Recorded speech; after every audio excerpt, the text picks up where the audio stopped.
Hello बच्चों, आज मैं लेके आई हूँ आपके लिए पार्ट 3। पार्ट 3 का नाम है शिशु लालनम। शिशु लालनम का मतलब होता है शिशु से प्रेम, शिशु का दुलार। शिशु का मतलब होता है बच्चा और लालनम यानी प्रेम, यानी शिशु का दुलार या शिशु से, बच्चे से प्रेम। तो सबसे पहले इसमें पाठ परिचय देखेंगे। पाठ परिचय से 2 क्वेश्चन निकलते हैं और ये स्टोरी है वो एग्ज़ाम की दृष्टि से बहुत ही महत्वपूर्ण है, क्योंकि जो भी 6-7 जो भी स्टोरियाँ हैं उनमें से 2 स्टोरी एग्ज़ाम में आपके आएंगी।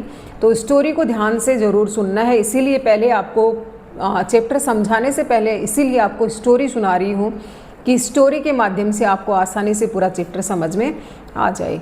और इसके पाठ परिचय से जो 2 क्वेश्चन निकलते हैं वो भी आपको आसानी से समझ आ जाए, और साथ साथ अंडरलाइन भी करते जाना बुक में। तो सबसे पहले पाठ परिचय है। इसमें ये पाठ कहाँ से लिया गया है और इसके रचयिता कौन है। तो यह पाठ संस्कृत के प्रसिद्ध नाटक कुंदमाला के 5वें अंक से लिया गया है। संस्कृत के प्रसिद्ध नाटक, कौन सा नाटक है? कुंदमाला, और कुंदमाला के 5वें अंक से लिया गया है।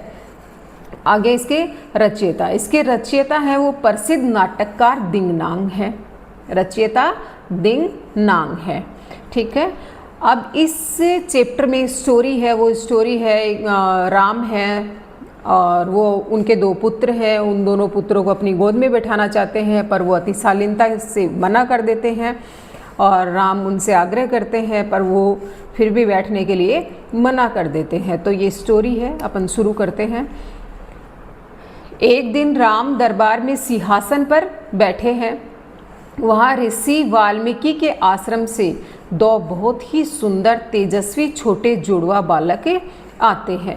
उनके नाम है लव और कुश। उनके साथ विदूषक आता है और उनको रास्ता दिखाते हुए और राम के पास, राजा के पास ले जाता है कि बच्चों इधर से आओ, इधर से आओ। उनको रास्ता बताते हुए राजा तक ले जाता है।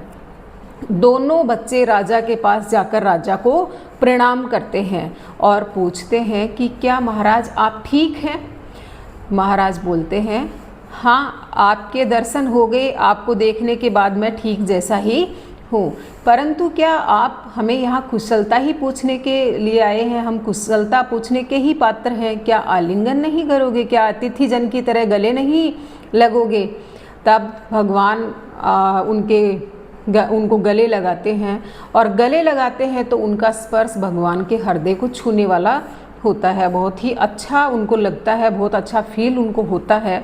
तो बोलते हैं हो, इनका स्पर्श तो हृदय को छूने वाला है। और फिर उन दोनों बच्चों को अपने सिंहासन पर बैठाना चाहते हैं, पर सिंहासन पर बैठने के लिए दोनों बच्चे मना कर देते हैं कि ये तो राजा का सिंहासन है और इस पे बैठना उचित नहीं है, हम राजा के सिंहासन पर कैसे बैठ सकते हैं। तो दोनों बच्चे उनको शालीनतापूर्वक मना कर देते हैं, परंतु राजा फिर भी उनसे बोलते हैं कि नहीं, आप बैठो। अगर सिंहासन पर आप नहीं बैठना चाहो तो आप मेरी गोद में बैठ सकते हो, क्योंकि गोद में बैठने से तो कोई मेरा अपमान नहीं होगा।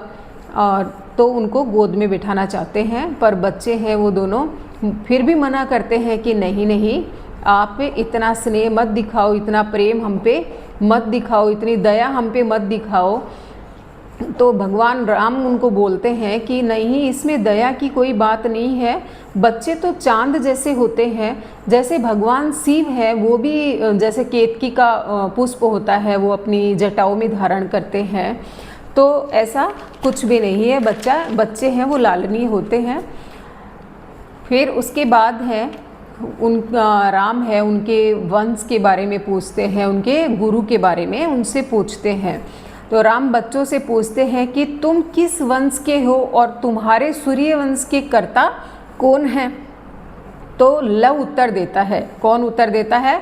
लव। इनको भी साथ साथ सुनते जाना कि गुरु कौन है, कहाँ से लिया गया है, कौन बोल रहा है, कौन उत्तर दे रहा है, ये चीज़ें भी आपको ध्यान से सुननी है। लव उत्तर देता है महाराज हम सूर्यवंशी हैं। महाराज हमें सूर्यवंशी हैं और हमारे जो गुरु हैं वो भगवान वाल्मीकि हमारे गुरु हैं। गुरु का नाम क्या बताया है? भगवान वाल्मीकि। क्यों?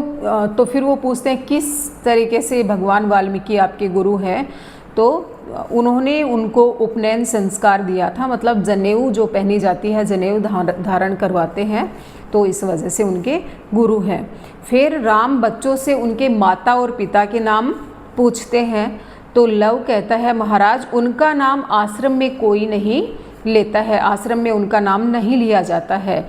तब लव कहता है मैं जानता हूँ महाराज, मुझे पता है, जब हम दोनों भाई शैतानी करते हैं तब हमारी माता हमें डांटती है, तब उनका नाम लेती है कि अरे निर्णुक्रोश के बच्चे शैतानी मत करो। निर्णुक्रोश का मतलब होता है निर्दयी, निर्दयी के बच्चों शैतानी मत करो, इस नाम से हमारी माता हमें डांटती है, तो उनका नाम निर्णुक्रोश है। तो यह सुनकर राम को मन ही मन दुख होता है कि ऐसा नाम कैसा है। विदूषक और दोनों सुनते हैं और उनको आश्चर्य होता है कि ऐसा नाम कैसे हो सकता है उनका। ज़रूर वो अपने पति से परेशान है, उनको परेशानी हुई है उनसे, उनको निकाला गया होगा और वो समझ जाते हैं कि शायद वो मैं ही हूँ। तो राम है वो अपनी आँखों में आंसू छुपाकर और विदूषक से कहते हैं कि इनकी माता का नाम पूछो, क्योंकि राजा तो पूछ नहीं सकते हैं, किसी स्त्री की छानबीन कर नहीं सकते हैं, तो विदूषक से कहते हैं कि इनकी माता का नाम पूछो। तो विदूषक उन दोनों से नाम पूछता है कि तुम्हारी माता का नाम क्या है।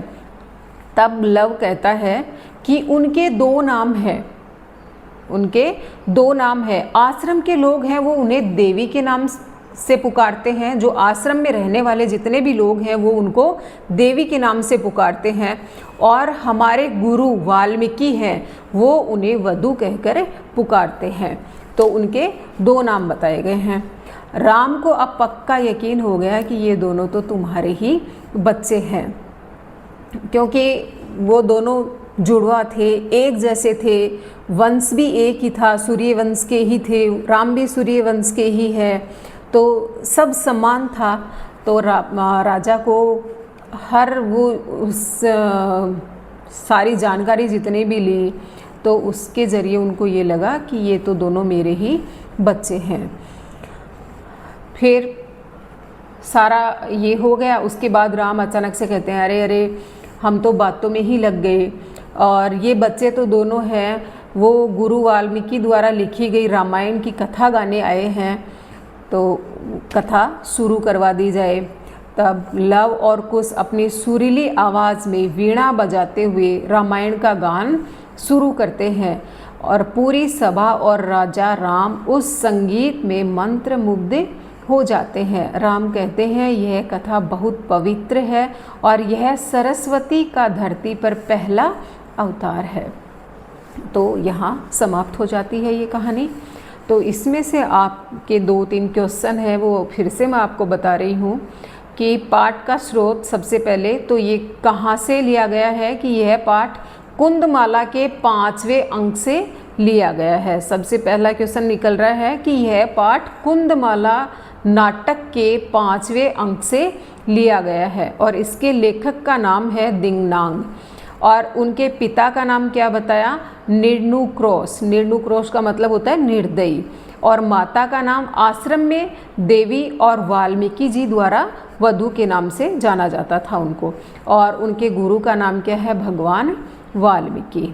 ठीक है, इसी के साथ ये स्टोरी है वो समाप्त होती है, और कल अपन इस नाट्यांश का अनुवाद करेंगे। तो बने रहना मेरे साथ और देखते रहना। और ये स्टोरी है ये मैंने पूरी लिख ली है आपके लिए, तो मैं आपको सोर्स में डाल दूँगी, तो वहाँ से आप इसे लिख लेना। धन्यवाद।